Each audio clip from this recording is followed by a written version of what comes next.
जिसमें बीजेपी को घबराने की जरूरत नहीं है। उत्तर प्रदेश में अब लोकसभा चुनाव का रण खत्म हो चुका है। जहां एक तरफ समाजवादी पार्टी देश की तीसरी सबसे बड़ी पार्टी बनकर उभरी, तो वहीं बीजेपी को इस लोकसभा चुनाव में बड़ा झटका लगा। लेकिन अब बारी उपचुनाव की। दरअसल लोकसभा चुनाव के बाद अब उत्तर प्रदेश की 10 विधानसभा सीटों पर उपचुनाव होगा। ऐसे में एक बार फिर से समाजवादी पार्टी और भारतीय जनता पार्टी के बीच में मुख्य रूप से सियासी घमासान देखने को मिलेगा। अखिलेश यादव इस वक्त इंडिया ब्लॉक के हीरो हैं। अखिलेश यादव इस वक्त इंडिया अलायंस में सबसे ज्यादा चर्चित नेताओं में से एक हैं।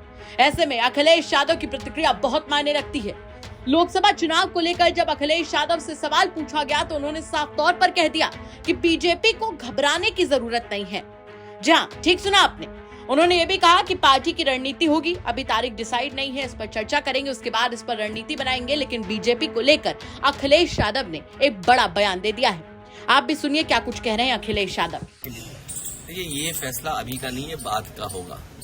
अभी तो तारीख ही नहीं पता कि चुनाव कब होगा, जिसमें बीजेपी को घबराने की जरूरत नहीं है।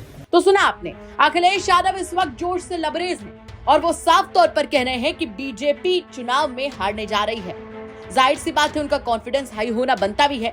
लोकसभा चुनाव में इंडिया अलायंस में सबसे ज्यादा पूछ अखिलेश यादव की इसीलिए बनी क्योंकि वो अकेले उतनी सीटें जीत लाए जितनी एनडीए की मिलाकर भी नहीं आई।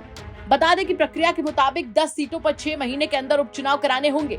2022 के यूपी विधानसभा चुनाव में इनमें से 5 सीटें समाजवादी पार्टी ने जीती थी, जबकि एक सीट राष्ट्रीय लोकदल यानी कि आरएलडी को मिली थी।